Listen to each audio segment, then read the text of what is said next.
भगवते वासुदेवाय। ओम नमो ओम भगवते भगवते वासुदेवाय। वासुदेवाय। ओम नमो भगवते वासुदेवाय। ओम ओम नमो नमो भगवते भगवते वासुदेवाय। वासुदेवाय। वासुदेवाय। ओम नमो भगवते वासुदेवाय। ओम ओम नमो नमो ओम नमो भगवते भगवते भगवते वासुदेवाय। वासुदेवाय। वासुदेवाय।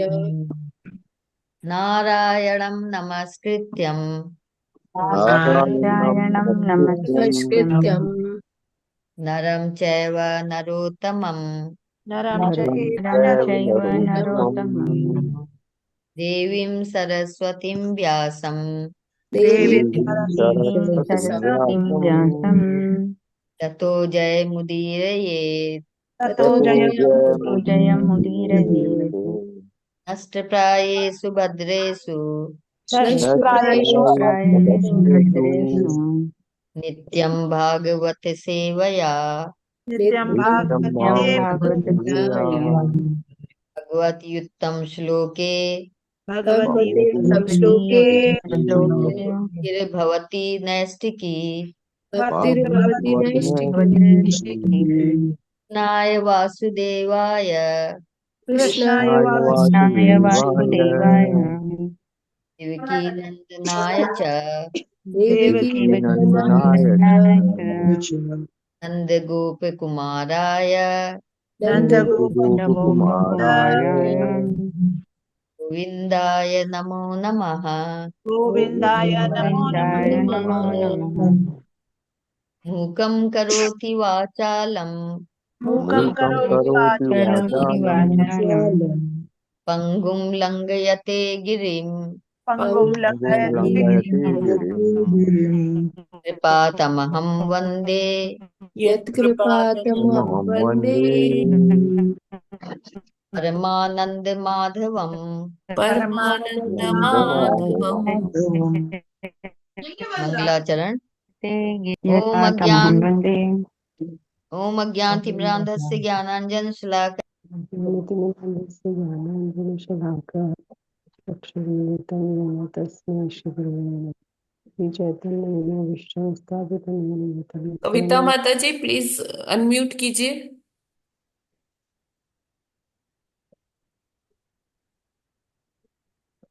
जी। ॐ अज्ञानतिम्रान्धस्य ज्ञानाञ्जनशलाकया चक्षुरुन्मीलितं येन तस्मै श्रीगुरुवे नमः। श्रीचैतन्यमनोभीष्टं स्थापितं येन भूतले स्वयं रूपः कदा मह्यं ददाति स्वपदान्तिकम्। वन्देऽहं श्रीगुरो श्रीपदकमलं श्रीगुरून् वैष्णवांश्च श्रीरूपं साग्रजातं सहगण रघुनाथान्वितं तं सजीवं साद्वैतं सावधूतं परिजनसहितं कृष्णचैतन्यदेवं श्रीराधा कृष्ण पावान् सहगण ललिता श्रीविशाखान्वितांश्च। हे कृष्ण करुणा सिंधु दीनबंधो जगतपते गोपेश गोपिका कांत राधा कांत नमोस्तुते। तप्त कांचन गौरांगी राधे वृंदावनेश्वरी वृषभानुसुते देवी प्रणमामि हरिप्रिये। वाञ्छाकल्पतरुभ्यश्च कृपा सिन्धुभ्येव च पतितानां पावनेभ्यो वैष्णवेभ्यो नमो नमः। नमा ओं विष्णुपादाय कृष्णप्रेष्ठाय भूतले श्रीमते भक्तिवेदांत स्वामिन् इति नामिने। नमस्ते सारस्वते देवे गौरवाणी प्रचारिणे निर्विशेष शून्यवादी पाश्चात्य देश तारिणे। जय श्री कृष्ण चैतन्य प्रभु नित्यानंद श्री अद्वैत गदाधर श्रीवासादि गौर भक्तवृंद। हरे कृष्ण कृष्ण कृष्ण हरे हरे हरे राम राम राम हरे हरे। हरे कृष्ण कृष्ण कृष्ण हरे हरे हरे राम राम राम हरे हरे। माता जी वो दामोदर से कम पढ़ना है। आप जैसा कहेंगे माता जी। हाँ, आप पढ़ना माता जी चाहती हाँ हैं? मेरा तो छूट गया। मेरा हाँ छूट ठीक गया है, था ना। पढ़ लीजिए, मैं शेयर कर देती हूँ। मेरे पास है वैसे। हाँ यस, स्टार्ट कीजिए। नमामीश्वरं सच्चिदानन्दरूपं लसत्कुण्डलं गोकुले भ्राजमानम् यशोदाभियोलुखलाधावमानं परामृष्टमत्यं ततो धृत्य नमामीश्वरं सच्चिदानन्दरूपं लसत्कुण्डलं गोकुले भ्राजमानम् रुदन्तं मुहुर्नेत्र युग्मं मृजन्तं कराम्भोजयुग्मेन सातङ्कनेत्रम् मुहुश्वासकम्पतिरेखाङ्ककण्ठ स्थिग्रीवदामोदरं भक्तिबद्धम् नमामीश्वरं सच्चिदानन्दरूपं लसत्कुण्डलं गोकुले भ्राजमानम् इति दृक्स्वलीलाभिरानन्दकुण्डे स्वघोषं निमज्जन्तमाख्यापयन्तम् तदीयेषितगेषु भक्ते जितत्वं पुनः प्रेम तस्तं शतावृत्ति वन्दे नमामीश्वरं सच्चिदानन्दरूपं लसत्कुण्डलं गोकुले भ्राजमानम् वरं देवमोक्षं न मोक्षावधिं वा न चान्यं विडेहं वरेशादपीह इदं ते वपुरनाथ गोपाल बालं सदा मे मनस्या विरस्ता किमन्ये नमामीश्वरं सच्चिदानन्दरूपं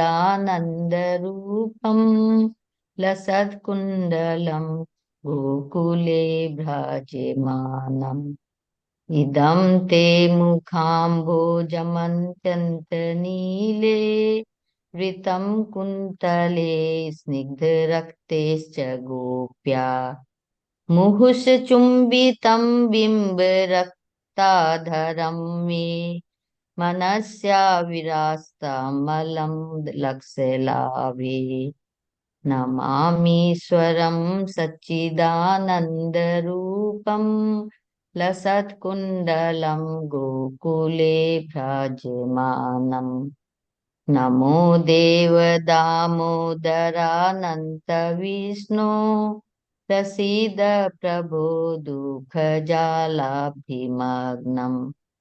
कृपादृष्टिविष्ट्यातिदीनं वतानु ग्रहाणेश मामज्ञमेध्यक्षिदृश्य नमामीश्वरं सच्चिदानन्दरूपं लसत्कुण्डलं गोकुले भ्राजमानम् कुबेरात्मजो बध्यमूर्तेव यद्वत् त्वया मोचितो भक्तिभाजो कृतो च तथा प्रेम भक्तिं स्वकां मे प्रयच्छ न मोक्षे गृहो मे स्थिदामोदरेह नमामीश्वरं सच्चिदानन्दरूपं लसत्कुण्डलं गोकुले भ्राजमानम् नमस्तेऽस्तु धाम्ने स्फुरदीप्तिधाम्ने त्वदीयोदरायाथ विश्वस्य धाम्ने नमो राधिकाये त्वदीयप्रियाये नमो नन्तलीलाय देवाय तुभ्यं नमामीश्वरं सच्चिदानन्दरूपं लसत्कुण्डलं गोकुले भ्राजमानम् हरे कृष्ण कृष्ण कृष्ण हरे हरे हरे राम राम राम हरे हरे। हरे कृष्ण माता जी, दंडवत प्रणाम। सभी भक्तों को दंडवत प्रणाम। Hare Krishna. Thank you so much Kavita Pandey माता जी। का बहुत बहुत धन्यवाद आज का जप लीड करने के लिए और आज के भागवतम प्रेयर्स करने के लिए। सभी डिवोटीज का हार्दिक अभिनंदन है आज के प्रातःकालीन जप सत्र में। हरे हरे कृष्ण माता कृष्णा जी, माता दंडवत जी, दंडवत प्रणाम। प्रणाम। हरे हरे कृष्ण कृष्णा प्रभु सभी जी, दंडवत प्रभु प्रणाम। हरे कृष्णा कृष्ण हरे माता जी, कृष्णा दंडवत माता प्रणाम। जी, दंडवत दंडवत प्रणाम। दंडवत हरे कृष्णा प्रणाम। सबको, हरे कृष्णा। जी। तो अभी समय हो गया है प्रभुपाद जी के कोट का शेयर करते हैं। आज का प्रभुपाद जी का कोट है। प्रभुपाद जी कहते हैं, विजिबल है ना? जी माता जी।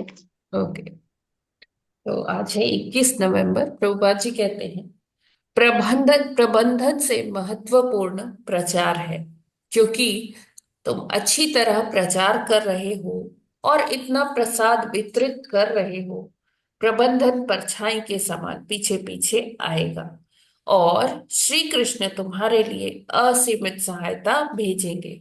सत स्वरूप को पत्र, 21 नवंबर 1971। तो प्रभुपाद जी यहाँ बताते हैं कि मैनेजमेंट करना इसको ज्यादा इम्पोर्टेंट नहीं समझना चाहिए।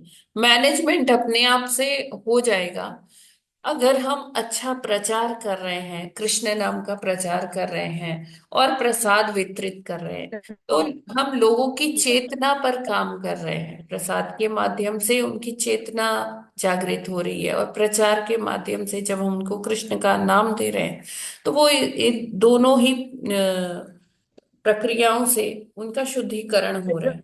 और जब ऐसे लोग समाज में होते हैं तो क्या वहां पर प्रबंधन करना कोई मुश्किल नहीं होता। प्रबंधन मुश्किल कहाँ होता है? जहां पर दूषित चेतनाएं होती हैं, लोग अपने मनोधर्म के हिसाब से कार्य करते हैं। लेकिन जहां पर जिस संस्था में लोगों की चेतनाएं ठीक है, हो सकता है वहां मतभेद हो जाए, लेकिन उनमें कभी मनभेद नहीं होगा। वो कभी वैमनस्यता का भाव नहीं आएगा। उनमें यही होगा कि हाँ, हम कृष्ण के लिए सेवा करें। तो जब कृष्ण सेंटर में रहेंगे तो ऐसी जगह पर प्रबंधन इतना मुश्किल नहीं हो पाएगा, है ना, कभी भी। तो प्रभुपाद जी इसी बात पर यहाँ बल दे रहे हैं कि प्रबंधन से भी अधिक आप किस पर ज्यादा एम्फेसिस डालिए, किस पर ज्यादा बल दीजिए, प्रचार कार्यों पर और प्रसाद वितरण पर। अगर ये दो काम चलते रहे अनवरत तो क्या होगा कि लोगों का जो अंदर से संदूषण है वो कम होगा। संदूषण का अर्थ है कि मतलब उनके हृदय में जो काम, क्रोध, लोभ, मोह, मद मत्सर्य है, धीरे धीरे धीरे धीरे ये कम होते जाएंगे।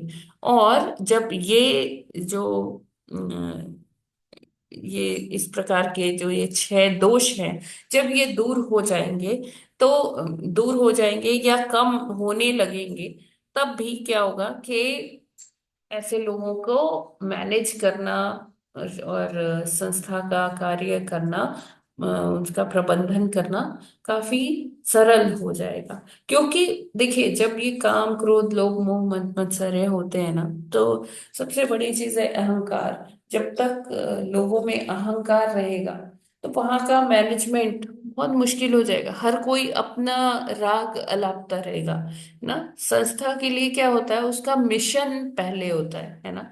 जब हम मिशन को देखते हुए कार्य करते हैं तो एक दिशा में सभी लोग कार्य कर रहे होते हैं। हो सकता है उनके अपने अपने कुछ अलग इंडिविजुअल थॉट्स हों, लेकिन जब वो मिशन के लिए कार्य करते हैं तो वो इंडिविजुअलिटी नहीं, वो एक ग्रुप का टास्क होता है, टीम वर्क होता है। तो वहां ऐसे में प्रबंधन करना, मैनेजमेंट करना आसान हो जाता है। और क्योंकि डायरेक्टली श्री कृष्ण जो है अपना सहयोग, अपनी सहायता दे रहे होते हैं, प्रदान कर रहे होते हैं। तो वहां पे जहाँ कृष्ण मध्य में है, केंद्र में है, वहां पर हमें ज्यादा चिंता करने का जरूरत नहीं है कि रिजल्ट क्या होगा। हमें बस अपना कार्य करते जाना है, बाकी सब भगवान हैंडल कर लेते हैं। तो ये देखिए कितनी सुंदर बात है कि हमें प्रचार पर ध्यान देना है और हमें क्या करना है, इतना प्रसाद वितरित करना है लोगों को। जैसे आप यहाँ कोई भी आते हैं लोग, तो हो सकता है कि उनकी अभी चेतना ये ना हो कि वो कथा सुने या मंदिर जाएं, लेकिन एक कार्य जो आप कर सकते हैं उनकी भलाई के लिए, ये है कि उनको आप अपने जब भी वो आपके घर आए तो कुछ प्रसाद अवश्य ही उनको दें, जिससे कि उनकी चेतना धीरे धीरे से शुद्ध होने लगे। है ना। आप कहीं जाते हैं ना, तो अपने साथ अपने पास कुछ ऐसा प्रसाद रख लीजिए। कुछ आप मिश्री ही पैकेट्स में, छोटे छोटे पैकेट्स में रख सकते हैं, या कुछ थोड़ा सा बना के अपने साथ रख लेते हैं। है ना। तो जैसे कुछ भक्त होते हैं, मैंने सुना है कि मतलब उनकी एनेक्डोट्स, कि वो अपने साथ ना छोटे छोटे बिस्किट्स के पैकेट्स रख लेते हैं काफी मात्रा में। तो जब कहीं निकलते हैं तो वो अपनी कार में रखे होते हैं, और कोई मांगने के लिए आता है कि मुझे पैसा दे दो, ये दे दो, तो हम उनको वो भी वितरित कर सकते हैं। और इस बहाने क्या होगा, वो ऑफर्ड चीज है, आप वो बिस्किट्स जो है ऑफर किया हुआ है, और आप ऐसा प्रसाद बांट रहे हो लोगों में, तो आप एक तरह से उनको भगवान से जोड़ रहे हो प्रसाद के माध्यम से। प्रसाद में बहुत पार है, और लोगों का इसी तरह से प्रसाद खा खा के ही हृदय परिवर्तन होता है। प्रभुपाद जी ने भी हिप्पियों का परिवर्तन कैसे किया, उनको प्रसाद खिलाया। हाँ, इसमें थोड़ा कष्ट है कि हाँ आपको बनाना पड़ेगा, लेकर जाना पड़ेगा। तो मतलब अगर आप लेकर नहीं भी जा सकते तो एटलीस्ट आपके घर में जो लोग आ रहे हैं, आप उनको तो प्रसाद खिलाइए ही खिलाइए। और प्रसाद के साथ साथ हमें जितना हमने सीखा है, हमें उतना जो है उसका प्रचार भी करना चाहिए। हमें ये वेट नहीं करना चाहिए कि हम जब पूरे ज्ञाता बन जाएंगे तब हम प्रचार कार्य शुरू करेंगे। हमें जितना आता है हम केवल उतना ही अपने फ्रेंड सर्कल में, अपने फैमिली में, वो उतना कह सकते हैं, बोल सकते हैं, सुना सकते हैं किसी को। हाँ, सब लोग नहीं मानेंगे, सब लोग हो सकता है मजाक भी उड़ाएं कि ये क्या तुम कर रहे हो, क्या सुना रहे हो, बहुत पांडित्य दिखा रहे हो। लेकिन हो सकता है जिनको आप 10-20 लोगों को सुनाएं, उसमें से एक प्रेरित हो जाए। अगर एक भी, प्रभुपाद जी कहते हैं कि मेरे इस प्रचार से अगर एक भी कोई शुद्ध भक्त बन जाता है, तो मैं अपना ये प्रचार सफल समझूंगा। तो इस तरह से हमें ज्यादा का उम्मीद नहीं करना चाहिए। अगर कोई एक भी अपना जीवन भक्ति में कर लेता है हमारे प्रचार से, तो वो भी बहुत है ना। तो हमें क्वांटिटी नहीं देखनी है, हमें देखना है कि हम अपना कितना प्रयास कर पा रहे हैं। तो हमें प्रचार भी लगातार करना है, और हमें प्रसाद वितरण भी करना है। तो हम देखेंगे ये दो कार्यों से बहुत फर्क पड़ता है, भगवान की सहायता मिलती है हमको। और जो है, जो वो प्रबंधन कार्य है, फिर वो कोई मुश्किल नहीं रह जाता है। हरे कृष्णा। जगत गुरु श्रील प्रभुपाद की जय। जी जय। हरे कृष्ण माता जी। जी जी। आज मेरी मिसिस का जन्मदिन है, हरि वो। तो आशीर्वाद। जी जी। तो प्रभु जी आपको बहुत बहुत शुभकामनाएं, बधाई। और माता जी की भौतिक तथा आध्यात्मिक उन्नति के लिए हम सभी प्रार्थना करते हैं भगवान से। और हरे कृष्ण महामंत्र का एक बार उच्चारण करते हैं उनके लिए। हरे हरे कृष्ण कृष्ण हरे हरे कृष्ण कृष्ण कृष्ण कृष्ण हरे हरे, हरे हरे राम हरे हरे राम राम राम राम राम राम हरे हरे हरे। हरे। बहुत हरे बहुत बधाई प्रभु जी। माता जी आपको भी। बहुत माता जी बधाई हैं प्रभु आपके साथ जी में प्रभु माता जी? जी। नहीं माता जी, अभी नहीं। अभी अच्छा। 6:45 बजे उठाता हूँ मैं उनको। ओके ओके, ठीक है से प्रभु सोती जी, हूँ। ठीक है। तो वो स्वस्थ रहे, बधाई प्रभु जी। यही कामना है हमारी। बहुत बहुत बधाई। हाँ माता जी, आध्यात्मिक उन्नति के लिए जी जी प्रार्थना की धन्यवाद। जी, यस। तंदुरुस्ती ठीक रखे भगवान। तो वो माला करते हैं प्रभु जी? नहीं माता जी, माला मैं ही करता हूँ सिर्फ। अच्छा, तो उनको उनके बर्थडे पर बोलिए कि वो एटलीस्ट एक माला से शुरू करें। हाँ माता जी, आप लोगों ने आशीर्वाद दिया है आध्यात्मिक उन्नति का, तो उससे जो है उन्नति होगी हमें। उनको वो बीट बैग ला कर दीजिए प्रभु जी, और उनसे हाँ बोलिए माता जी, कि एक माला सुबह, एक माला शाम रात को सोते समय, दोनों मतलब 2 माला दिन में कर ले, एटलीस्ट शुरू इससे करे तो बहुत अच्छा होगा।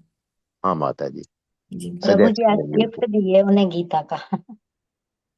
हाँ और माता जी। इनको भी अपने साथ बैठा लिया कीजिए प्रभु जी जब आप क्लास अटेंड करते हैं।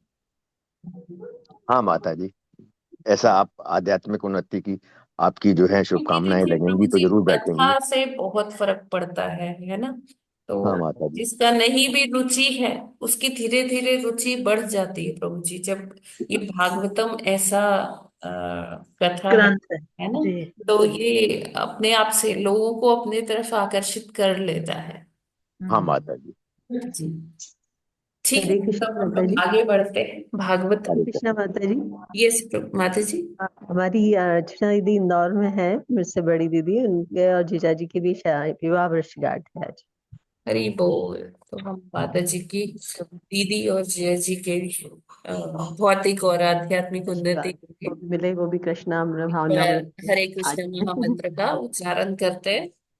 हरे कृष्ण हरे हरे कृष्ण कृष्ण कृष्ण कृष्ण कृष्ण हरे हरे हरे हरे राम राम हरे हरे राम राम राम राम हरे हरे राम राम राम हरे हरे। बहुत धन्यवाद। बहुत बधाई माता जी। हरे बहुत बहुत बधाई हरे माता। कृष्ण हरे कृष्ण। सभी को धन्यवाद। हरे कृष्णा सभी को सुप्रभात। हरे कृष्णा, प्रणाम, सादर प्रणाम। माता जी ये जो आपने आइडिया दिया ना, छोटे छोटे बिस्किट रख लो सड़क के किनारे मांग रहे होते हैं, ये हाँ बहुत अच्छा है। मतलब ना बड़ा बुरा लगता भी है कई बार, मतलब इनको भिक्षा के लिए हम प्रेरित करते हैं, ये बिस्किट दे दो, तो बहुत अच्छा आइडिया दिया, आगे हाँ, से आप तो ऐसे दिया करेंगे। ऐसा माता ये जी बहुत बहुत ही सारे भक्त लोग करते हैं। नहीं माता जी, ये मुझे पता नहीं था, ये बहुत अच्छा आइडिया, आपसे मैं बिस्किट रखा करूंगी गाड़ी में। हाँ हाँ, तो कहीं भी जाएं हम बिस्किट्स रख सकते हैं, या कुछ और हाँ आपको अगर आइडिया आता है तो वो रख सकते नहीं, हैं। बिस्किट ज्यादा अच्छा और इकोनॉमिकल भी है ना माता जी। हाँ जी, हाँ जी, यस माता जी। सारी बिस्किट ठीक है उसमें, मतलब जी। ठीक है, हरे कृष्णा माता जी, बहुत बहुत शुक्रिया। हरे कृष्ण। यस। माता जी 30वां श्लोक है माता जी। 30वां, हाँ माता जी, ऐसा करते हैं ना, 30वां श्लोक आप पढ़ लीजिएगा, हम लोग बाद में पढ़ेंगे, जी और फिर 31वां कंटिन्यू कर लीजिएगा, वो सभी जी पढ़ेंगे। जी। 30वां श्लोक। एतत् पुरैव निर्दिष्टं रमया क्रुद्धया यदा पुरा पवारिता द्वारि विशन्ति मयि उपारते। शब्दार्थ, अनुवाद एवं तात्पर्य। श्रील प्रभुपाद जी द्वारा, श्रील प्रभुपाद जी की जय। शब्दार्थ, एतत् यह प्रस्थान, पुरा प्राचीन काल में, एवं निश्चय ही, निर्दिष्टम पहले से बताया गया, रमया लक्ष्मी द्वारा, क्रुद्धया क्रुद्ध, यदा जब, पुरा पहले, अपवारिता रोकी गई, द्वारी द्वार पर, विशंति प्रवेश करते, मई जब मैं, उपारते विश्राम कर रहा था। अनुवाद, वैकुंठ से यह प्रस्थान लक्ष्मी जी ने पहले ही बतला दिया था। वे क्रुद्ध थी क्योंकि जब उन्होंने मेरा धाम छोड़ा और फिर वे लौटी, तो तुमने उन्हें द्वार पर रोक लिया जबकि मैं सो रहा था। 31वां श्लोक। मयि संरंभ योगेन निस्तीर्य ब्रह्म हेलनम प्रत्यश्यतम निकाशम मे कालेनापि यसा पुनः। हरे कृष्णा। हरे कृष्णा सभी को दंडवत प्रणाम। मयि संरंभ हरे योग कृष्ण। निस्तीर्य ब्रह्महेलनम प्रत्येष्यतम निकाशम मे काले अल्पयि ना काले नाल्पीयसा पुनः। हरे कृष्णा। हरे कृष्णा। मयि सरम्भ योगेन निस्तीर्य ब्रह्म हेलनम् प्रत्यस्तं निकासं मे कालेना पीयसा पुनः। हरे कृष्णा। दंडवत प्रणाम माता जी। हरे कृष्णा। हरे कृष्णा। मैं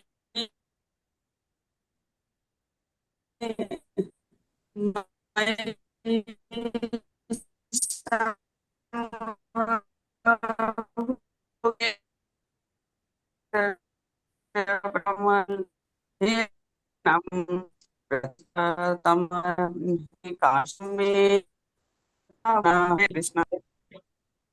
हरे कृष्णा। मयि संरम्भ योगेन निस्तीर्य ब्रह्म हेलनम् प्रत्येष्यतं निकाशं मे कालनाल्प पीयसा पुनः। हरे कृष्णा। अच्छा सुना बेटा। हरे कृष्णा। दंडवत प्रणाम। हरे कृष्णा माता जी, दंडवत प्रणाम। हरे कृष्णा। यस। मयि संरम्भ योगेन निस्त्रिय ब्रह्म हेलनम् प्रत्यशन्तं निकाशं मे कालेनापि यसा पुनः। हरे कृष्णा। मयि सबको प्रणाम, सबको कोटि संरम्भयोगेन कोटि प्रणाम। निस्तीर्य ब्रह्महेलनं प्रत्ययच्छतं निकाशं मे कालेन अल्पव्यसा पुनः। हरे कृष्ण माता जी, दंडवत प्रणाम। हरे कृष्णा। मयि हरे कृष्णा माता जी। मयि सरम्भ मयि सरम्भ योगेन निरस्तीर्य ब्रह्म हेलनम् प्रत्येष्यतं निकाशं मे कालेन अल्पीयसा पुनः। हरे कृष्णा। हरे कृष्ण। हरे कृष्णा। मय्य सरम्भ योगेन निस्तीर्य ब्रह्महेलनम् प्रत्येष्यतं निकाशं मे कालेन अल्पीयसा पुनः। हरे कृष्णा। दंडवत प्रणाम माता जी। सभी भक्तों को दंडवत प्रणाम। हरे कृष्ण।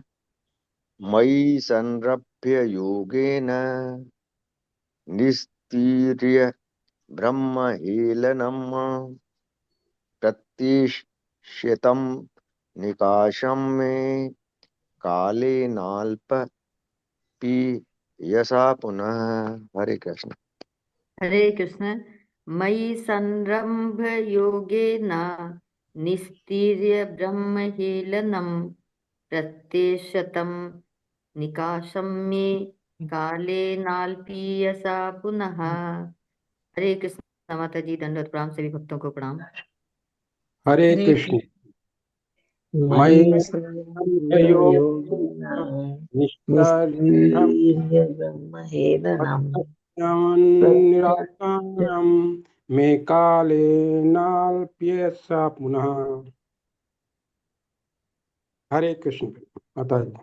हरे कृष्ण। हरे कृष्णा। मयि संरम्भ योगेन निस्तीर्य ब्रह्म हेलनम् प्रत्येष्यतं निकाशं मे कालेनाल्पीयसा पुनः। हरे कृष्णा।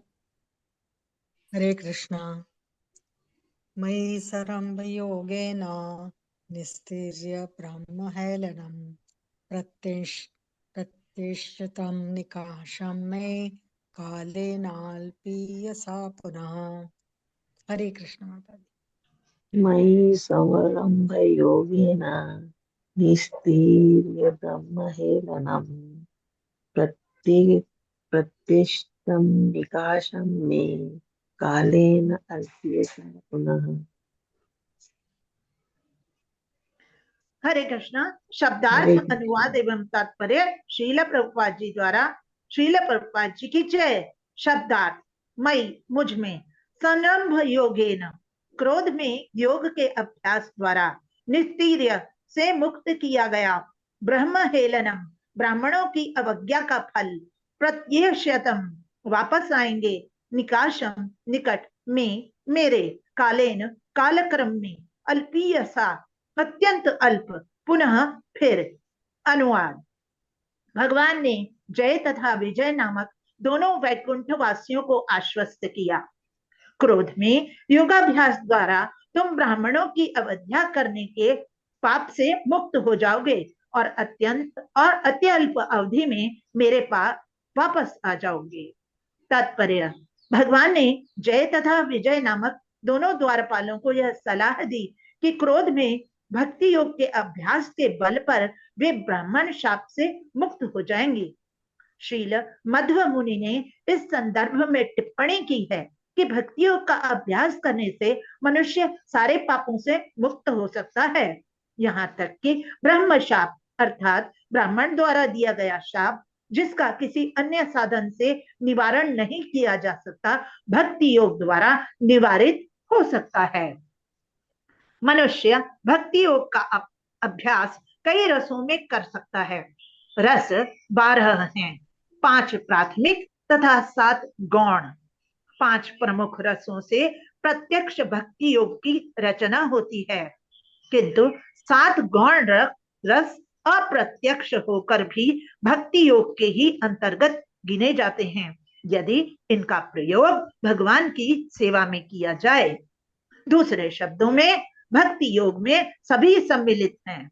यदि कोई किसी तरह से पुरुषोत्तम भगवान के प्रति आसक्त हो जाता है तो वह भक्ति योग में लग जाता है, जैसा कि श्रीमद् भागवतम 10.29.15 में वर्णन हुआ है।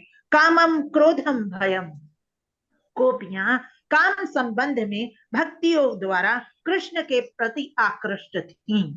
इसी तरह कंस अपनी मृत्यु के भय के कारण भक्ति योग के प्रति आसक्त था। इस तरह भक्ति योग इतना शक्तिशाली है कि भगवान का शत्रु बनने तथा सदैव उनके विषय में सोचने पर अतिशीघ्र मनुष्य का उद्धार हो सकता है। कहा गया है, विष्णु भक्त स्मृतो दैव आसुर विप्रयः। विष्णु के भक्त देवता कहलाते हैं, जबकि अभक्त गण असुर कहलाते हैं। किंतु भक्ति योग इतना शक्तिशाली है कि सुर तथा असुर दोनों ही इससे लाभ उठा सकते हैं, यदि वे भगवान का सदैव चिंतन करें। भक्ति योग का मूल सिद्धांत है परमेश्वर के विषय में निरंतर चिंतन करना।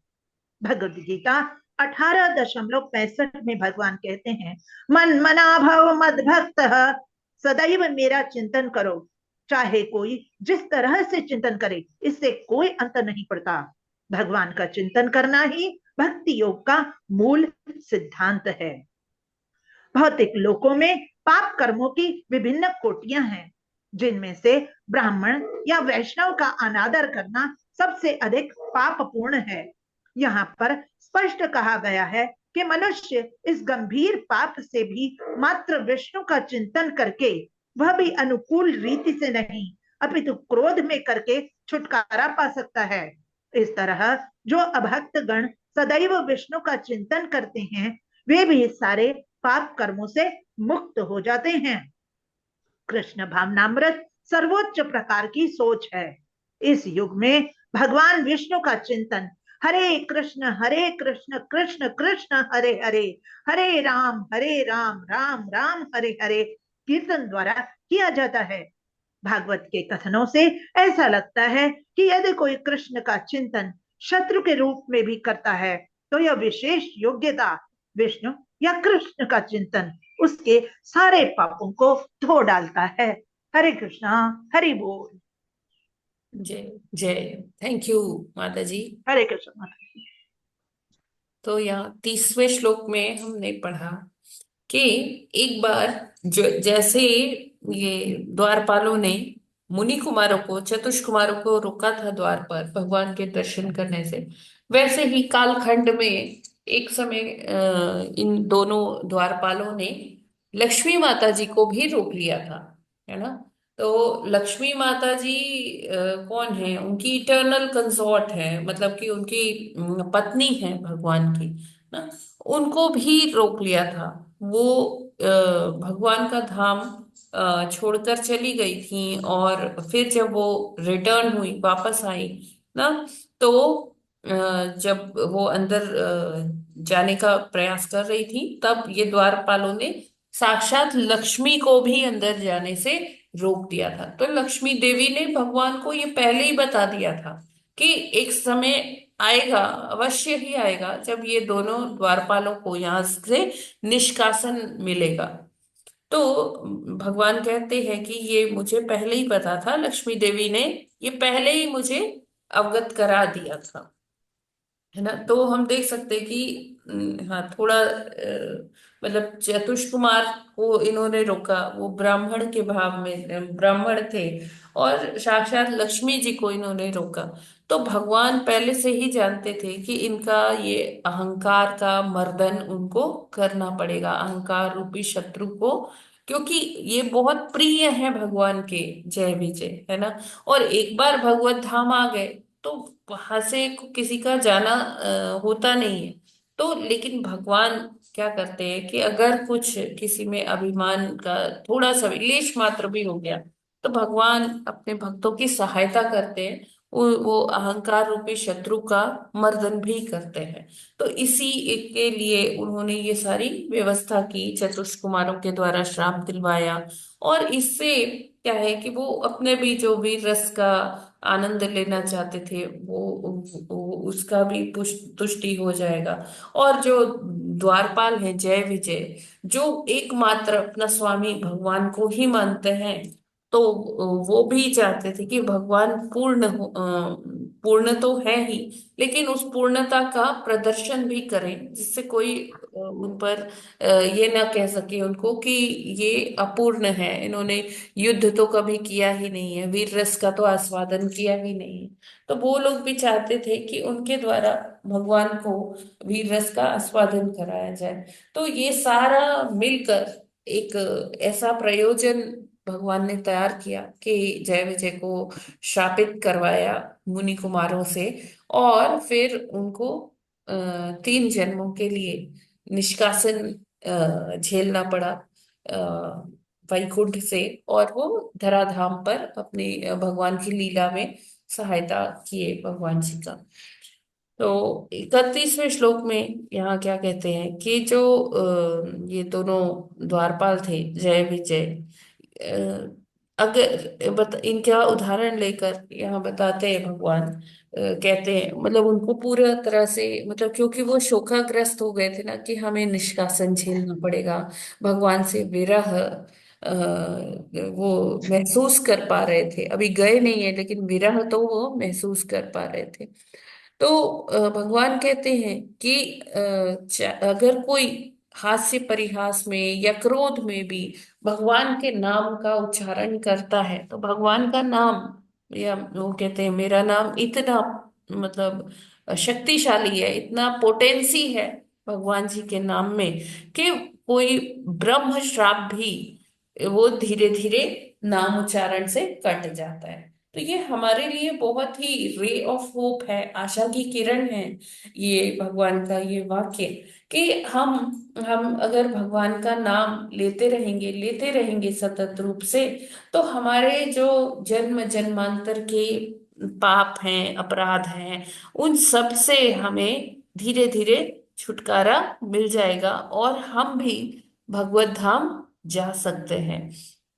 तो यहाँ भगवान यही बता रहे हैं। और इसमें आगे प्रभुपाद जी टिप्पणी में लिखते हैं, तात्पर्य में लिखते हैं कि ब्रह्म श्राप से वैसे कोई मुक्ति नहीं पा सकता है। ब्रह्म श्राप जो है वो बहुत हाई लेवल का श्राप होता है ना, लेकिन भगवान का नाम इतना महान है, नाम में इतनी शक्ति है कि वो ब्रह्म श्राप भी धीरे धीरे क्या हो जाता है, उससे निवारण हो जाता है ना। श्रील मध्व मुनि ने इस संदर्भ में टिप्पणी की है कि भक्ति योग का अभ्यास करने से मनुष्य सारे पापों से मुक्त हो सकता है, यहाँ तक कि ब्रह्म श्राप अर्थात ब्राह्मण द्वारा दिया गया शाप जिसकी किसी अन्य साधन से निवारण नहीं किया जा सकता, भक्ति योग द्वारा ही निवारित हो सकता है। तो ये भक्ति योग क्या है? भक्ति योग है कृष्ण भावनामृत, सदैव कृष्ण के चिंतन में रहना, हर कार्य को भगवान का जो भगवान के लिए करना। तो जब हमें ऐसी प्रेरणा होती है, गुरु के माध्यम से या भक्तों के माध्यम से, तो हम जब इस चीज को फॉलो करने लगते हैं तो हम अभी अपने अंदर वो थोड़ा थोड़ा जब से हम कर रहे हैं तब से अब में और पहले में हम डिफरेंस फील कर सकते हैं हमारे आचरण में, हमारे व्यवहार में, है ना। लोग भी उस चीज का परिवर्तन देख सकते हैं और हम स्वयं भी अपना एक इंट्रोस्पेक्शन कर सकते हैं कि हम पहले कैसे थे और अब कैसे हैं। क्योंकि नाम लेना, नाम साधारण नहीं है। हमें लगता है राम कृष्ण ये कोई जैसे हमारा नाम है वैसे ही ये नाम है, ठीक है। वो भौतिक दृष्टि से भी लोग अपना नाम राम श्याम कृष्ण गोविंद ये रख सकते हैं, लेकिन फिर भी ये नाम में इतनी शक्ति है कि ये नाम इतना पोटेंट है कि हम इसे कैसी भी परिस्थिति में ले, क्रोध की अवस्था में ले, हास्य में ले, परिहास करते हुए ले लें, लेकिन ये नाम जो है अपना वो दिखाता है, अपनी शक्ति दिखाता है। कि जैसे गोपियां भी हम कहते हैं कि भगवान के लिए भाव रखती थी, माधुर्य भाव में भगवान की सेवा करती थी, है ना, और सदैव भगवान के चिंतन में रहती थी। वो अपना कुछ भी कार्य कर रही हैं लेकिन भगवान का चिंतन उनके मन मस्तिष्क से नहीं जाता था। इसी तरह से अगर हम देखें कंस, कंस भी सदैव भगवान के चिंतन में रहता था। क्यों? क्योंकि बेशक वो गुस्से में ही भगवान का नाम लेता था या डर के भगवान का नाम लेता था, लेकिन वो कभी कृष्ण कहना नहीं भूलता था। शिशुपाल हमेशा कृष्ण के चिंतन में रहता था। कैसे? वो कृष्ण को गालियां ही देता रहता था, अरे वो ग्वाला, अरे वो ऐसा है, वो ऐसा है, वो बहुत कुटिल है।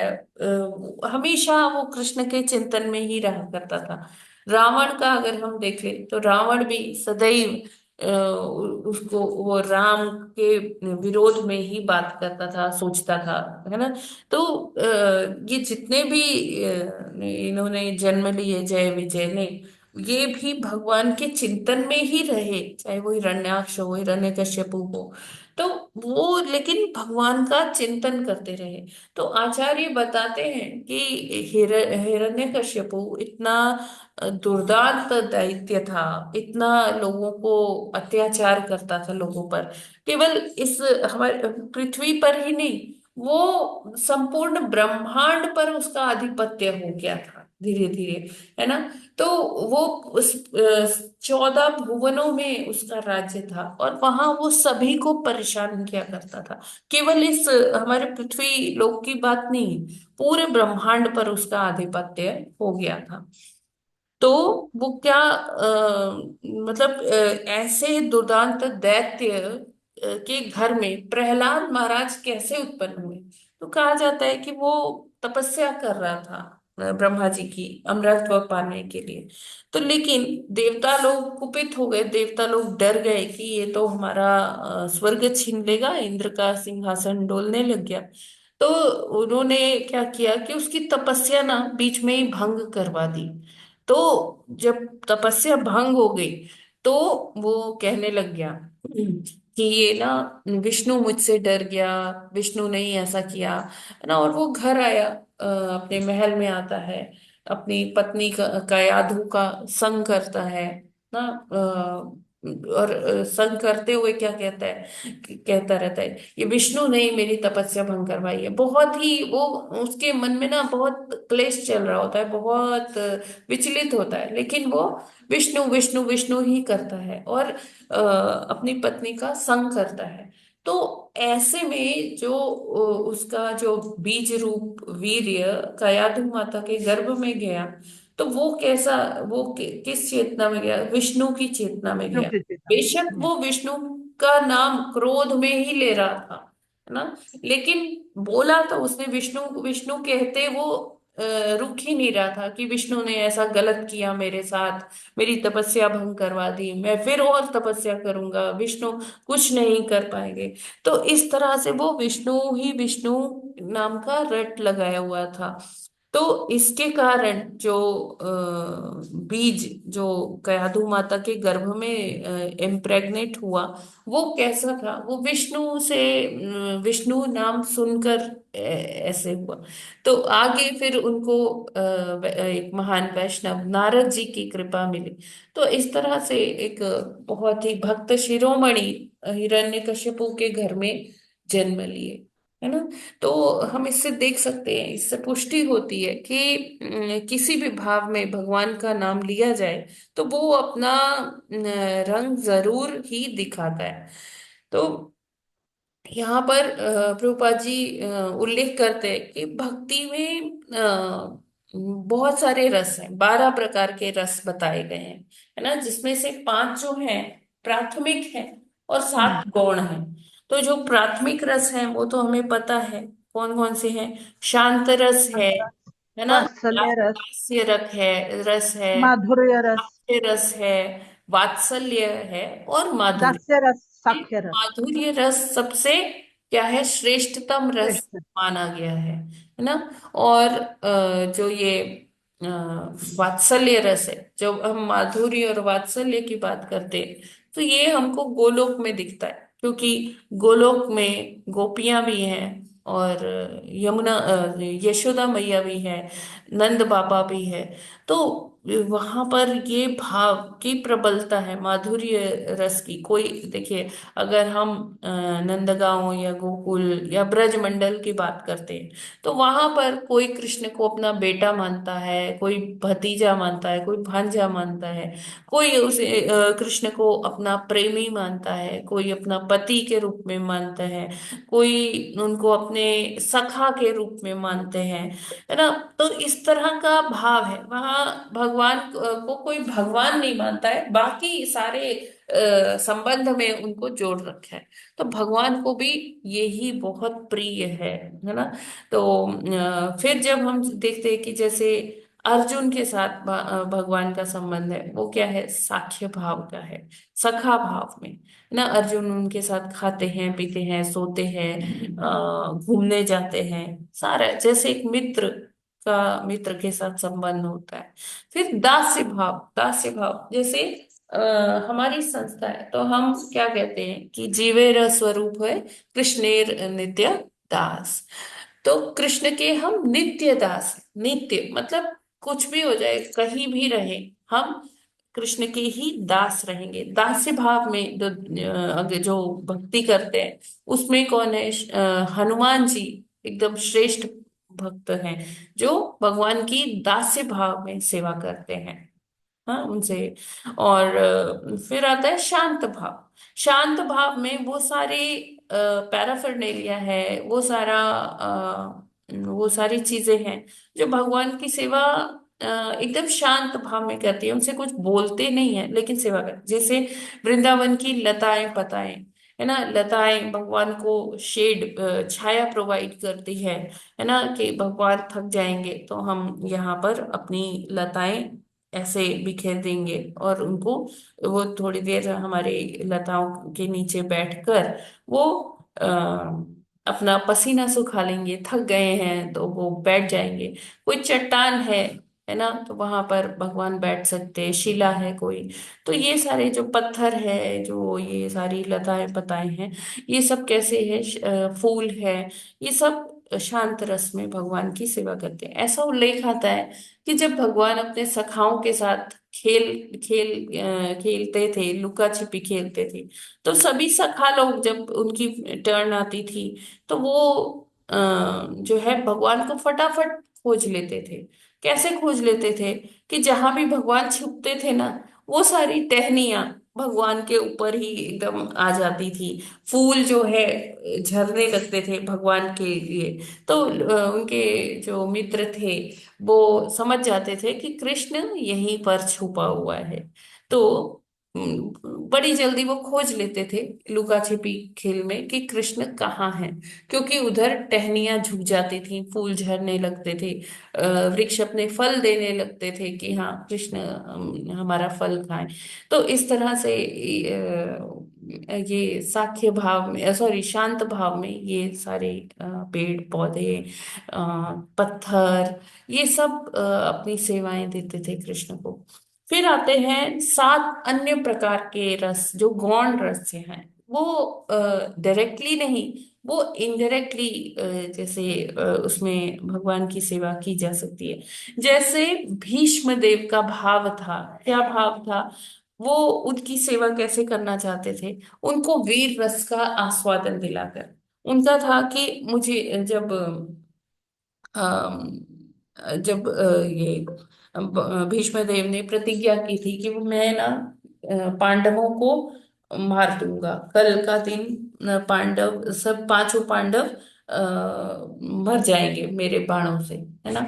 तो क्योंकि दुर्योधन ने उनको बड़ी उलाहनाएं दी थी कि आप तो ऐसे हमारा खा रहे हो, लेकिन जो है आप उनकी कुशलता की कामना सदैव करते रहते हो। तो आप जैसे हमारे सेना में लोग हैं तो मैं कैसे जीत सकता हूँ, ऐसे बहुत अपमानजनक शब्द कहे थे दुर्योधन ने। तो भीष्म पितामह ने उनको बहुत क्रोध आया इस बात पे। तो उन्होंने क्या कहा कि कल का दिन मैं ऐसा भीषण युद्ध करूंगा कि पांडवों का ये अंतिम दिन साबित होगा।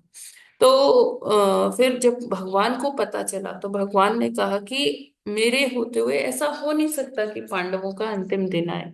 तो कहते हैं कि हाँ भगवान, अगर आपने ठान लिया है तो फिर तो मैं कुछ नहीं कर सकता हूँ। ये उनके मतलब मन ही मन एक दूसरे से बात हो रही होती है, प्रत्यक्ष रूप में नहीं हो रही होती है ना। तो ये कहा ही गया है, राखे कृष्णा मारे कृष्णा राखे के।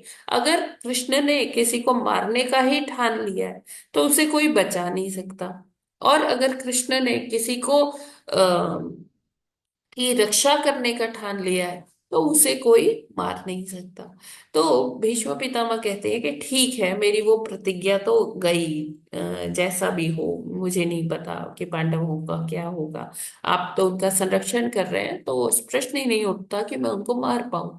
तो लेकिन मैं एक और प्रतिज्ञा करता हूं कि कल इतना भीषण युद्ध होगा, आपने जो प्रतिज्ञा की है कि मैं कोई शस्त्र नहीं उठाऊंगा, तो मैं आपको विवश कर दूंगा। इतना तो मैं करूंगा ही कि आपको विवश कर दूं कि अस्त्र शस्त्र उठाने पर। तो जब अगला दिन आया, बहुत भीषण युद्ध किया भीष्म पितामह ने, किसी के रोके वो रुक ही नहीं रहे थे।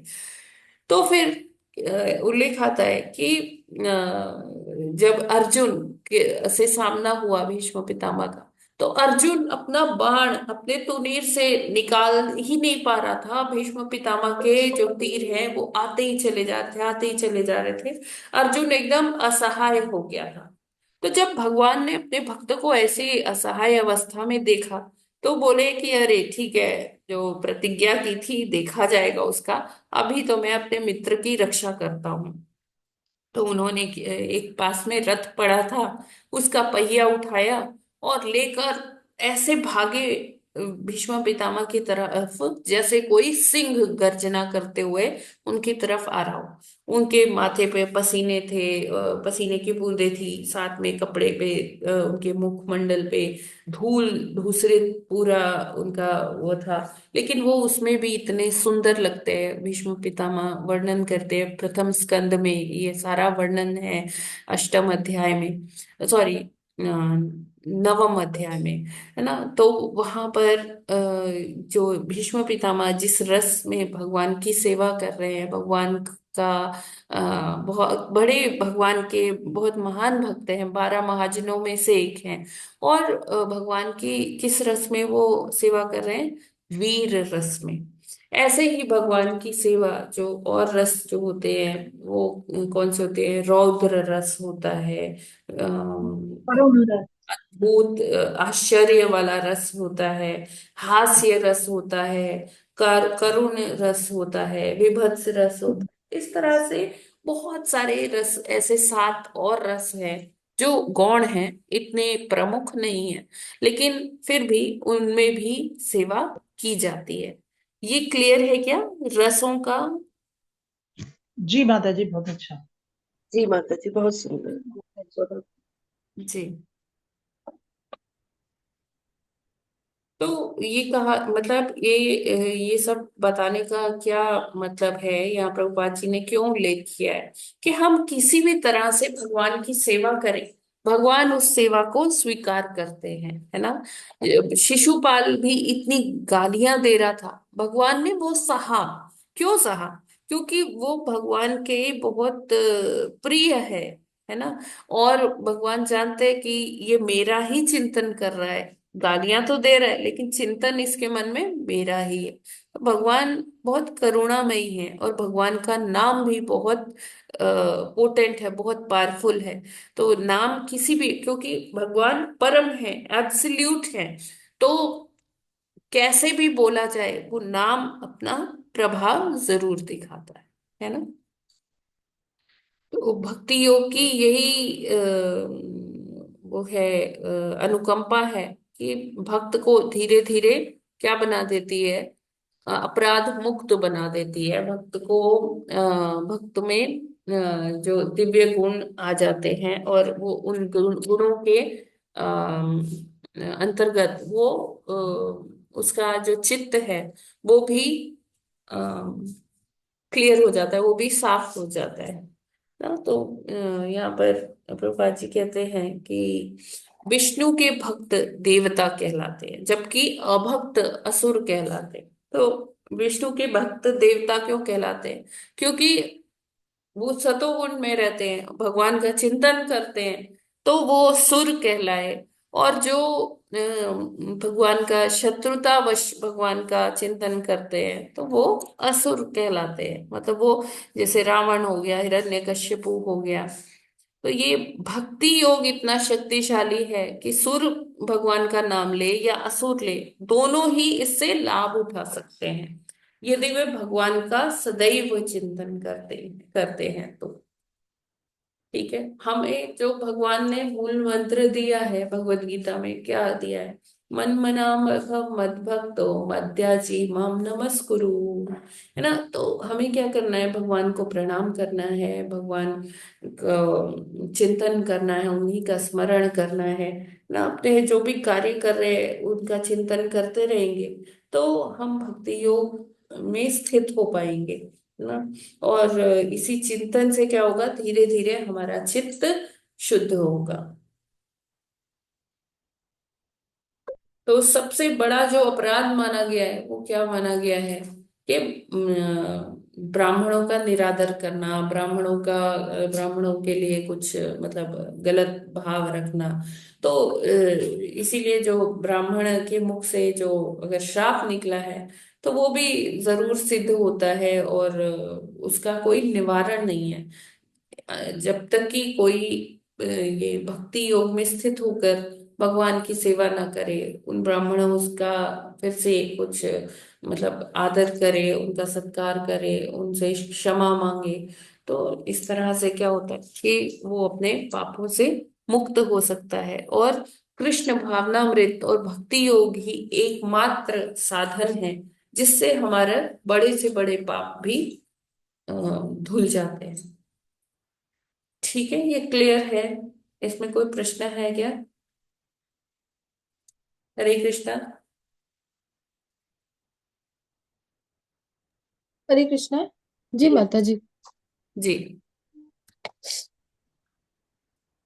जी माता जी। क्लियर है माता जी। अच्छा जी अच्छा, माता जी। ठीक है। हरे कृष्णा माता जी। हरे कृष्णा। माता जी, वो मुझे लक्ष्मी माता को जो जाने के लिए मना किया था ना, वो वाली स्टोरी नहीं माता जी, पता। कालखंड में ऐसा आता है कि एक बार मेरे को वो पूरा वो सिनारियो नहीं याद है कि कब ऋषि ने श्राप दिया था। एक बार किसी ऋषि ने इंद्रदेव की किसी कृत्य पर उनको श्राप दिया था कि ये सब श्रीहीन, जिसमें तुम स्वर्ग की ऐश्वर्यों पे इतना वो करते हो ना, तो सब हाँ जी। श्रीहीन हो जाएगा, यहाँ से अच्छा लक्ष्मी चली जाएंगी। तो फिर लक्ष्मी अच्छा माता जी समुद्र में चली जाती है। फिर समुद्र मंथन होता है ना, तो समुद्र अच्छा, मंथन तब इसीलिए हुआ निकलती है। था कि अच्छा अच्छा लक्ष्मी जी को भगवान वापस लाए, है ना। अच्छा तो अच्छा, ठीक है ठीक ये मेरे है। को पूरा नहीं याद आ रहा कि नहीं कब नहीं ठीक है। किसने ये श्राप दिया था। तो इंद्र अच्छा जी। रुष्ट हो गए थे, तो उन्होंने पूरा मतलब सब कहीं से जो कहते हैं ना, जैसे सोना भी लक्ष्मी माता का ही रूप होता है ना। हाँ जी हाँ जी हाँ जी। जितने ये देवता थे, जितने उन्होंने आभूषण पहने थे और मुकुट पहने थे, सबका सब कुछ गायब हो गया, ऐसे ही घूमते थे सब, है ना। अच्छा जी कितने ठीक है। कितने युगों तक सब श्रीहीन हो गए। हाँ नहीं समझ गई, श्राप करके ना तभी होगा। हाँ, तो ठीक है माता जी। मैं बाकी देखकर बता दूंगी, अभी मुझे। नहीं नहीं कोई बात नहीं, वो तो बातों में बात निकली तो पूछ लिया, कोई बात नहीं माता जी। तो जब श्रीहीन हो गए, फिर जब लक्ष्मी माता वापस लौट कर आती है, तब की ये बात है, उन्होंने रोक दिया था कि माता अभी भगवान सो रहे हैं। अच्छा अच्छा। तो लक्ष्मी ठीक है। माता को बहुत क्रोध आया। हाँ ठीक है माता जी। ठीक है। जी। हरे कृष्णा माता जी। हरे कृष्णा। यस, और कोई प्रश्न है क्या? हरे हरे कृष्ण। हरे कृष्ण माता जी। जी। पूरे पूरे ब्रह्मांड जब कहते हैं तो वो उसका मतलब हमारा ब्रह्मांड होता है वो, जिसमें कि ये नवग्रह, हाँ ये जुपिटर वगैरह सब होते हैं। 14 वो भुवन होते हैं, ब्रह्मलोक से लेके नीचे पाताल तक 14 लोक। पूरे ब्रह्मांड का मतलब कहीं पर भी जब आता है कि पूरा ब्रह्मांड, तो उसमें ये पूरे 14 लोग शामिल होते हैं। हाँ जी माता जी, 14 लोग शामिल होते हैं उसमें। जी। और अगर अपना ब्रह्मांड कहें तो उसमें केवल ये नौ ग्रह, ये जो है जुपिटर और अपना वीनस, ब्रह्मांड ये नहीं, मतलब वो तो हमारा बस सौर मंडल है ना माता जी। अच्छा वो हमारा सौरमंडल है। सौर मंडल है वो, है ना। जी जी। हरे कृष्ण माता जी। असंख्य ब्रह्मांड है ना, तो हाँ जी। ये तो एक ही ब्रह्मांड की संरचना हुई ना, जिसमें कि 14 लोक हैं। ऐसे ही जो असंख्य हैं, करोड़ों हैं, सबकी हाँ यही संरचना हुई माता जी, है ना? जी, ऐसा ही है ना? बिल्कुल बिल्कुल, संरचना सबकी एक ही है। हरे कृष्ण। ना माता जी। यस माता जी। माता जी, मेरा क्वेश्चन ये है कि ये जो हम मंदिर में, इस्कॉन के जो मंदिर में जाते हैं, कहीं कहीं पे राम जी होते हैं, कहीं पे जगन्नाथ जी होते हैं। हाँ ये मैं जनरली मंदिरों का वो देखती रहती हूँ, आरती और वो सब। तो माता जी, ये जो चौपाटी वाले में है, श्रीनाथ जी जो है, हाँ। माता जी उनका जो है, एक कमर पे रहता है बांसुरी में, और एक रहता है ऊपर की तरफ, हाथ अप हम्म, टुवर्ड्स जी। Sky sort of. तो हम्म। माता जी उनका क्या है, मुझे कुछ भी नहीं पता, प्लीज आप बता सकते हैं? माता जी मैं ये देख कर बता सकती हूँ, अभी रैंडमली मैं नहीं बता सकती हूँ, है अच्छा ना। ठीक है माता जी, क्योंकि राजस्थान में एक नाथ जी का मंदिर भी बड़ा सा है, बहुत नाथ मानते हैं द्वारा, वहां पे। नाथ द्वारा जी में। जी जी। जी। हाँ हाँ हाँ। हम्म। तो उनका जिक्र कहीं पे नहीं है, और वो एक ही पोस्चर ऐसा है कान्हा जी का जो मतलब राधा जी के साथ नहीं है वो, तो इसीलिए मैंने ये पूछा आपसे। जी जी जी, बिल्कुल। ठीक है माता जी, कोई अ, बात। रेखा श्रीमाली जी आप हैं क्या माता जी? रेखा माता जी नहीं है लग रहा है। हरे कृष्णा माता जी। रेखा श्रीमाली माता जी, हरे कृष्णा। ओके, ठीक है, नहीं है माता जी अभी उपलब्ध। हरे कृष्णा माता जी, मैं बोलूं? हाँ जी, बोलिए बोलिए बोलिए। हाँ। हरे। अभी ना बेटा 2-3 दिन पहले मेरा बेटा श्रीनाथ टेम्पल जाके आया, तो वो कह रहा था भी जब अकबर ने हमला किया था ना, तो ये जो अपने भगवान कृष्ण जी की गोवर्धन वाले जो था, ये मूर्ति वहां से जो है ये ओके। स्वयं वाली मूर्ति है, वो नीचे से उन्होंने खुदाई में मिली, मतलब उसको बचा के ले आए थे, मतलब चीजों को हाँ ना छुपा दिया था, फिर खुदाई में बाद में मिली थी। ये गोवर्धन के टाइम, पर्वत के टाइम ना, मतलब की मूर्ति है ये। तो उसने ऐसा बताया था, कहता मम्मा मुझे इतना ही पता चला, वहां से ज्यादा नहीं पता चला। श्रीनाथ की जो है ना, जो राजस्थान में, जी तो माता। हाँ, जो स्वयं वाली जो कहते हैं ना, स्वयंभू कैसे क्या बोलते हैं भाई, मतलब वो है ये श्रीनाथ जी की। कहते जब अकबर ने हमला किया था तो ये बचा के इधर उधर लाए थे, फिर वो तब जी कहते भी तब की है ये। हाँ, तो राजस्थान में जो वहाँ का हाँ जी, हाँ राजघराना जी, था हाँ जी, वो गए थे। बहुत उस टाइम पे सक्रिय थे। वो हाँ जी। संरक्षण दिया करते थे। हमारे जो भगवान के विग्रह हैं उनको संभाल कर वहां ले जाते थे। तो ऐसे ही गोविंद देव जी का जो है ठाकुर जी गोविंद देव जी, वो जयपुर लाए गए। और एक ठाकुर जी है जो वहाँ जगह है, करौली नाम की जगह वहां पर है ना। हाँ हाँ और जी, हाँ जी, सुनी हुई है करौली हाँ, जगह। और ऐसे ही श्रीनाथ जी हैं जी। हाँ ठीक जी, है हाँ माता जी, जी। थैंक यू माता जी फॉर द इनपुट। हरे ज्यादा कृष्णा नहीं माता पता, जी, बस दंडवत इतना सा ही हाँ, पता था। रेखा श्रीमाली माता जी, यस। जी हाँ, एक्चुअली में सॉरी माता जी, ब्लूटूथ से कनेक्टेड थी तो फोन थोड़ा दूर था। अच्छा अच्छा अच्छा। हाँ हाँ, तो वो सही कह रहे हैं माता जी, है वो श्रीनाथ जी। और ये जो अंबानी परिवार है उनके वो आराध्य देव भी, मतलब कुल अच्छा। देव भी हैं वो। हाँ हाँ हाँ हाँ। तो वो लोग बहुत इस चीज को मानते हैं। माता जी जो कह रहे हैं, इतना ही मुझे ही ध्यान था। जयपुर में तो 3 विग्रह लाए हाँ लाए थे, ये जी जो मुगलों की टाइम में जो मंदिर जो ये तोड़ रहे थे, जी जी। गोपीनाथ जी और मदन मोहन जी। और तो गोपी दो तो है विग्रह जयपुर में, और एक जो करौली वाले हैं ना वो जयपुर में थे। हाँ पर जयपुर रिजानस की जो डॉटर थी वो बहुत ज्यादा मानती थी, तो हाँ वो हाँ उनको हाँ, ले जाना जी चाहती थी। जी जी। हाँ, ठीक है, उनके बहुत। लिए भी। और हाँ, थैंक यू। तो ये माता जी का, सुप्रिया माता जी का यही प्रश्न था कि जो श्रीनाथ जी है उनका ऐसा एक हाथ ऊपर क्यों रहता है। तो अभी ये समझ में आ गया कि उन्होंने गोवर्धन धारी है वो, है ना, तो इसलिए ऐसे है। सुप्रिया माता जी। धन्यवाद माता। हाँ माता जी, हाँ हाँ, हम्म, सुन रही थी मैं। हाँ हरी माता जी। जी। हाँ माता जी, वो कान्हा जी की कान्हा जी का ही फॉर्म है, लेकिन उसमें राधा जी नहीं होते हैं, तो इसीलिए मैंने पूछा था। हाँ हाँ हाँ, तो जब हाँ भगवान ने गोवर्धन धारण किए थे तो जी जी जी। मतलब उनके साथ में वो युगल नहीं जो है अवतार, हाँ हाँ ना। हाँ। जी ठीक है माता जी। हाँ। ठीक है, थैंक यू हरे इंदु कृष्णा। शर्मा माता जी एंड रेखा श्रीमाली माता जी। थैंक यू सो मच अपना इनपुट्स देने के लिए। ठीक है। हरे कृष्णा माता जी। हरे कृष्णा। तो हम लोग यहीं पर आज विराम करते हैं, समय भी काफी हो गया है। हरे कृष्णा माता ग्रंथराज श्रीमद् जी। भागवतम की जय, जगत गुरु श्रील प्रभुपाद की जय, अनंत जय कोटि वैष्णव भक्त वृंद की जय। वांछित करो वैश्य कृपा सिंधु पतित पावनेभ्यो पावनेभ्यो वैष्णवेभ्यो वैष्णवेभ्यो नमो नमः। तो जैसा कि हरे प्रभु जी ने बताया था कि वो लॉन्च कर रहे हैं आईडीसी का course, ISKCON disciple course, ISKCON शिष्यत्व कोर्स। तो वो 11 दिसंबर से 14 दिसंबर तक होगा। आप लोग अपना जो भी इंटरेस्टेड है तो आप लोग अपना नेम मुझे दे सकते हैं, बता सकते हैं। ठीक है उसके माता जी, उसके ठीक है कितने माता जी। टाइमिंग, कितनी देर का होगा वो एक दिन में? माता जी, शाम का ही रखा है प्रभु जी ने। 7 बजे से 8 बजे तक। तो 1 घंटे तो का ही होगा ना?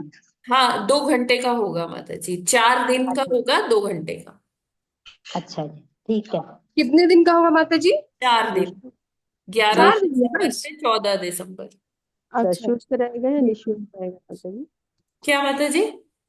सशुल्क रहेगा या निःशुल्क नहीं, रहेगा? उसका शुल्क रहता है क्योंकि उसका प्रमाण पत्र वगैरह मायापुर जो हमारा इंस्टीट्यूट है वहां से आता है, तो ये शुल्क कितना रहेगा? 11 दिसंबर से 14 दिसंबर। 14 तो मतलब इस्कॉन शिष्य गुरु शिष्य बनने के लिए है ना? हाँ, आगे मतलब वो दीक्षा प्राप्त करने के लिए ये एक काफी सारी योग्यताओं में से ये भी एक योग्यता है क्वालिफाई है कि हमें आईडीसी कोर्स किया होना चाहिए। आप इसको डिसाइड डाल देंगे ना अपने ग्रुप पे। माता जी उसमें समय लिखा हुआ है 7 से 8:30। हाँ जी माता जी, वो है, उसमें शाम का ही होगा और ये 2 घंटे का रहेगा। 4 दिन के लिए है। जी जी जी। 11 दिसंबर से 14। 14 तक। ठीक है, आपको उनको लिंक मिल जाएगी इसकी। हाँ ठीक है माता जी। और शुल्क वगैरह कितना है वो हाँ कैसे उसी पता? में लिखा है माता जी। अच्छा ठीक है, हाँ आपको भेज आप दीजिएगा। देखिए जी। ये इसी वाले प्रोग्राम में माता जी, इसी वाले हमारे ग्रुप में लिखा है। अभी मैं भेजती हूँ, ठीक है। है ना? अच्छा। माता हरे जी इस कृष्ण ग्रुप में तो माता जी। नहीं आया है ये वाला। हाँ हाँ मैं भेजती हूँ माता जी।